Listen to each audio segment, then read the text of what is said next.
أعوذ بالله من الشيطان الرجيم بسم الله الرحمن الرحيم والصلاة والسلام على الأشرف المرسلين أما بعد. Alors, chers frères, chers sœurs, aujourd'hui, Inch'Allah, on parlera de la suite de verset 6 qu'on avait vu la dernière fois. Donc, on parlera, Inch'Allah, sur le verset 7 de Surat Az-Zumar. Voici le verset. إن تكفروا فإن الله غني عنكم ولا يرضى لعباده الكفر وإن تشكروا يرضاه لكم ولا تزر وازرة وزر أخرى ثم إلى ربكم مرجعكم فينبئكم بما كنتم تعملون إنه عليم بذات الصدور. Si vous ne croyez pas, Allah se passe largement de vous. De ses serviteurs cependant, il n'agrée pas la mécréance. Et si vous êtes reconnaissant, il l'agrée pour vous. Nul pécheur ne portera les péchés d'autrui. Ensuite, vers votre Seigneur sera votre retour. Il vous informera alors de ce que vous faisiez, car il connaît parfaitement le contenu des poitrines. Alors Allah Ta'ala ici, on avait vu hier qu'Allah Ta'ala il a créé l'être humain et que pour cela il doit être reconnaissant pour son Seigneur. Et Allah Ta'ala ici continue en disant que si vous ne croyez pas en Allah, si vous détournez d'Allah, Allah il n'a pas besoin de votre foi. Allah il n'a pas besoin que vous l'adoriez, il n'a pas besoin que vous le remerciez. Il est Ghani ankum, il se passe largement de vous. Il est, que vous êtes reconnaissant ou pas, c'est pas un besoin d'Allah Ta'ala. Il n'attend pas de nous de croire en lui, parce que lui il a besoin de notre foi. Il attend de nous pour être enfin de croire en lui et de l'adorer, parce que nous avons besoin pour notre harmonie, pour notre équilibre. Si on est dans la mécréance, dans la gratitude, on serait tout le temps perturbé, tout le temps mélangé, tout le temps mal. Les maladies psychiques, psychologiques, physiques qui vont se développer parce qu'on est continuellement en contradiction avec notre être qui était créé par le Seigneur et qui a envie de suivre les ordres du Seigneur. Donc Allah ici il nous dit voilà, si vous êtes mécréants, si vous ne croyez pas en Allah, lui ça lui fait rien, vous pouvez pas faire mal. Vous, Allah, vous êtes des créatures, Allah il vous a créé, il a pas besoin de vous, c'est vous qui avez besoin de lui. Mais il n'accepte pas. Là, il n'est pas satisfait, il n'est pas satisfait d'un de ses esclaves, de ses serviteurs que nous sommes tous des esclaves dans la Ta'ala. Il n'accepte pas la mécréance de la part de ses serviteurs. Il n'est pas possible de retrouver Allah Ta'ala le jour de jugement tout en étant mécréant et espérer qu'il serait satisfait. Parce qu'il le dit clairement, il n'accepte pas la mécréance. C'est quelque chose qui ne doit pas avoir doute. Il y a des musulmans qui disent oui, mais il y a des gens, ils ne sont pas croyants, mais ils font du bien. Allah Ta'ala le dit clairement, oui, s'ils font du bien, la raison pour laquelle ils ont fait ce bien, Allah Ta'ala leur donne. S'ils ont fait parce qu'ils veulent que les gens ils sont contents Alors Allah Ta'ala il leur donne, les gens ils sont contents de eux. S'ils veulent la richesse, Allah Ta'ala il leur accorde la richesse. Mais ils n'acceptent pas. Ils n'acceptent pas la mécréance parce que la mécréance c'est quelque chose qui empêche l'harmonie. La mécréance c'est quelque chose qui va dans le contre, qui va à l'encontre de l'équilibre qu'Allah Ta'ala avait créé sur terre. Il est le roi, un roi dont ses sujets ils sont désobéissants, et à cause de leur désobéissance, ils vont semer la discorde dans son pays. Il ne peut pas être satisfait de ces êtres-là. Ce n'est pas logique. Il ne va pas dire oh c'est pas grave. Non, il n'aime pas, il n'est pas d'accord. Parce que il les a créés, ils devront être en harmonie avec sa création, et ainsi que le monde il serait bien. Si aujourd'hui le monde il n'est pas bien, il y a beaucoup de gens qui disent bah oui le monde il n'est pas bien, il y a des gens qui souffrent, le monde il n'est pas bien et les gens ils souffrent uniquement par faute des hommes. Allah il a établi un équilibre parfait sur cette terre, un équilibre où il y a manger pour tout le monde, où il y a la sécurité pour tout le monde, où il y a la paix pour tout le monde. De cet équilibre-là, ce qui est sorti, c'est l'être humain. Ce n'est pas Allah. L'être humain, il a désobéi, l'être humain, il a semé le discorde, et Allah Ta'ala le dit, qu'il n'accepte pas ce comportement-là. C'est un comportement qu'il est refusé de la part d'Allah Ta'ala. Donc, quand il y a le mal, oui, ce mal-là, on doit le payer, parce que ça ne vient pas d'Allah. Le mal, il ne vient jamais d'Allah. Allah, il met sur terre que du bien. Aucun mal ne vient de lui. Allah Ta'ala, c'est l'équilibre et la perfection. Un être qui est lui-même tout seul, l'équilibre et la perfection dans tous les sens du terme, ne crée que l'équilibre et de perfection, ne met de l'ordre que dans l'équilibre et de la perfection, mais les créatures, les sujets de ce roi, ils ne vont pas écouter, ils ne vont pas obéir. Alors, s'ils n'écoutent pas, s'ils n'obéissent pas, il faut qu'ils voient les conséquences de leur acte. Sinon, si Allah Ta'ala à chaque fois il arrangerait derrière et qu'il remettra directement à l'homme, on ne serait jamais conscient de la poids de la mécréance, on ne serait jamais conscient de la poids des équilibres, hein, ce que l'être humain il peut faire, le dégât qu'on peut faire si on n'a pas respecté les ordres et l'équilibre qu'Allah Ta'ala avait installé sur terre. Et puis, continue le verset en disant par contre, si vous remerciez, si vous êtes reconnaissant, si vous dites oui, tout ce qu'Allah t'a fait c'est parfait, tout ce qu'il m'a donné, alhamdulillah, je lui remercie. Alors à partir du moment que vous êtes reconnaissant, là il est satisfait, là il l'accorde pour vous, donc il l'agrée pour vous, cette reconnaissance. Même si vous faites des erreurs, même si vous sortez parfois par erreur ou par faute ou par négligence de l'équilibre qu'il avait instauré sur terre, il va, même si parfois vous désobéissez par fainéantise ou par n'importe quelle raison, mais vous remerciez, alors il l'agrée pour vous, il accepte quand même pour vous, de vous, votre remerciement, parce que vous êtes au départ à la recherche de retrouver l'équilibre avec Allah Ta'ala. Et puis, continue Allah Ta'ala que personne ne porte le péché d'un autre. Hein? Quelqu'un qui fait un péché, un autre ne portera pas le péché de celui-là. Donc on ne peut pas se justifier en disant bah oui,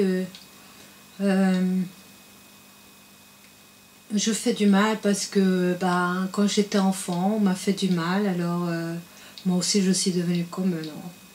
Non. Vous ne pouvez pas faire porter à vos parents vos péchés en disant que je fais du mal parce que c'est la faute de mes parents. Personne ne porte le péché de l'autre, hein, c'est chacun de nous, chaque être humain, avec le bagage qu'il démarre dans la vie, il a sa propre responsabilité sur ses propres erreurs, sur ses propres péchés. On ne peut pas continuellement... Il y a des gens qui disent, voilà, moi je suis mécréant parce que mon père il était comme ça, ou ma mère elle était comme ça. Non, vous êtes mécréant parce que vous ne croyez pas en Allah. Vous n'êtes pas mécréant à cause de votre père ou votre mère. Chacun a le cœur ouvert, libre, et la possibilité devant lui de remettre l'harmonie, même si l'environnement familial dans lequel il grandissait, c'était pas forcément équilibré. Bon, justement, si l'environnement familial dans lequel on a grandi n'était pas l'équilibre parfait, c'est là qu'on a encore plus envie de retrouver l'équilibre. Donc le chemin de bien est toujours ouvert pour tout le monde.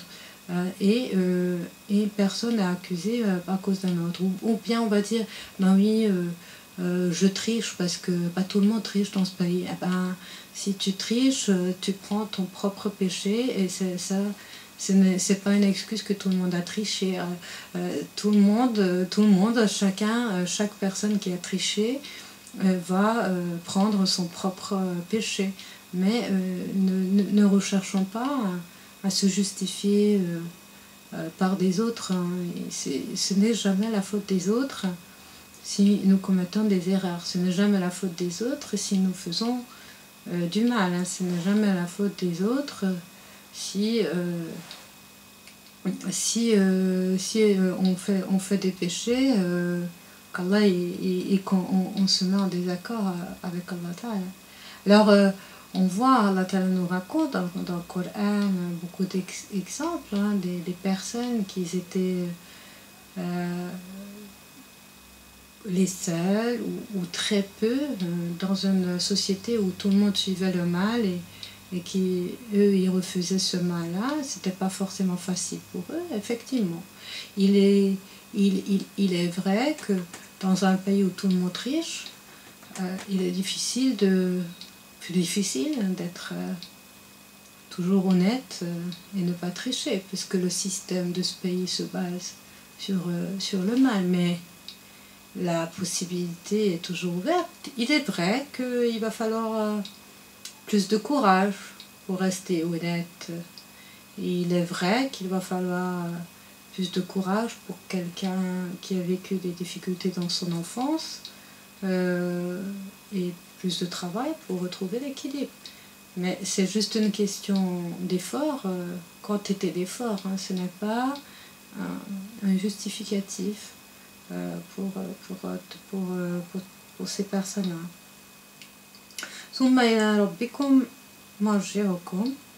Et donc après, Allah Ta'ala dit, voilà, vous faites ce que vous voulez, hein, ça n'ajoute pas, ça diminue pas.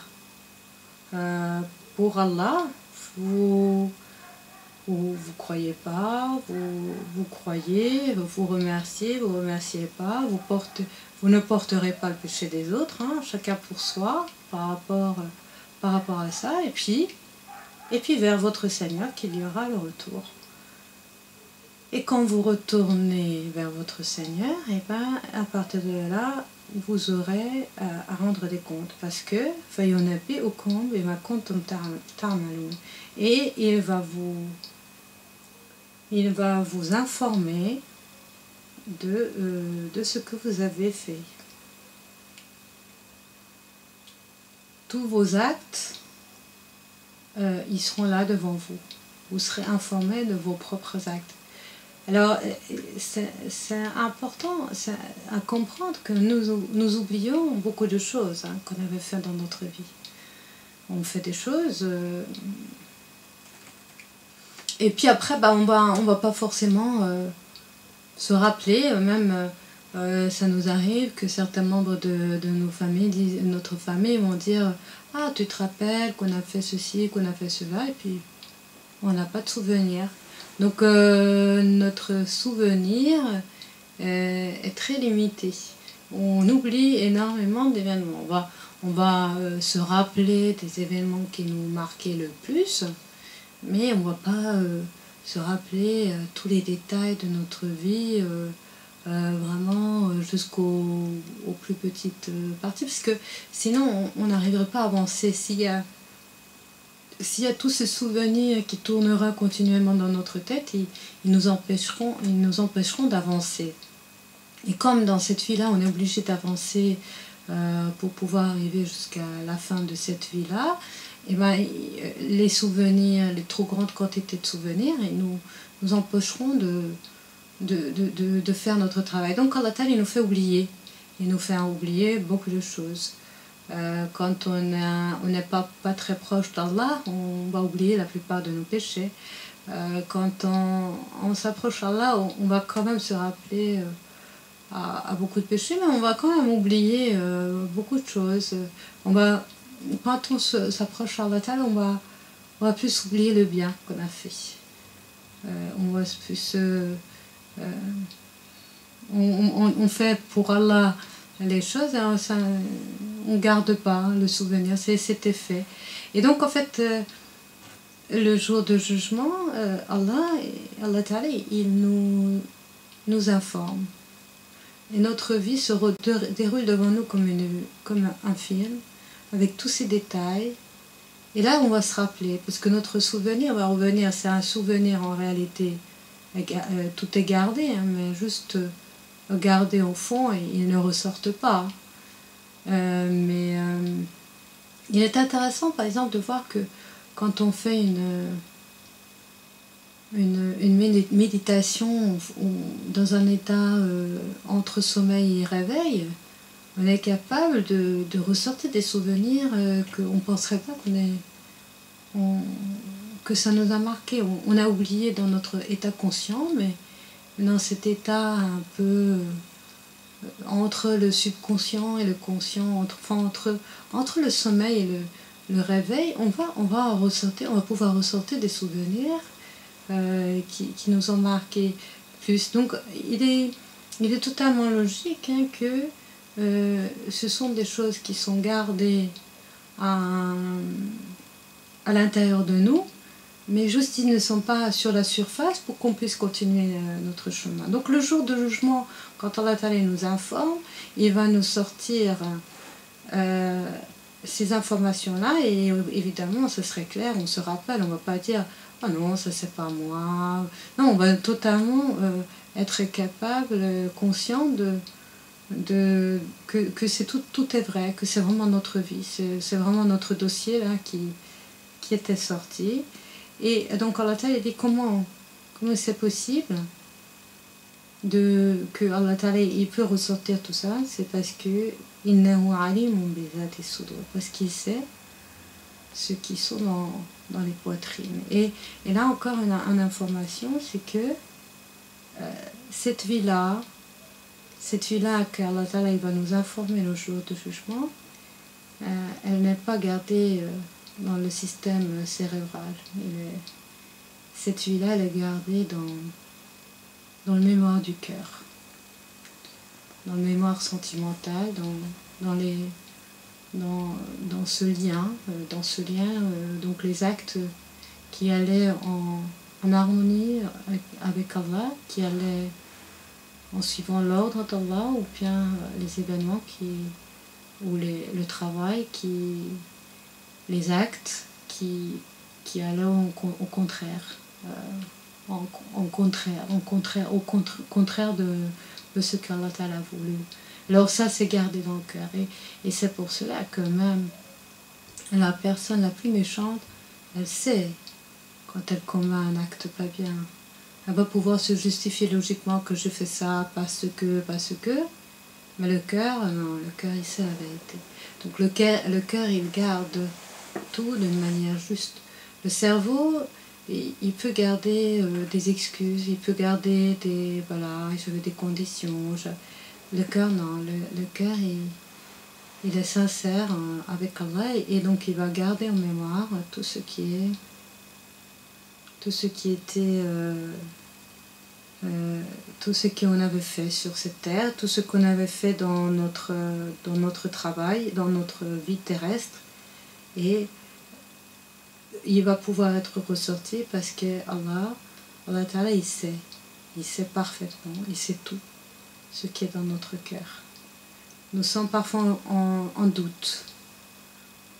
Ce qui est dans notre cœur, mais lui, il est si proche de l'être humain, il est si connaisseur de l'être humain, que rien ne lui échappe, même le contenu de notre cœur. Wa subhana rabbika rabbil izzati amma yasifun, wa salamun ala al-mursalin, walhamdulillahi rabbil alamin.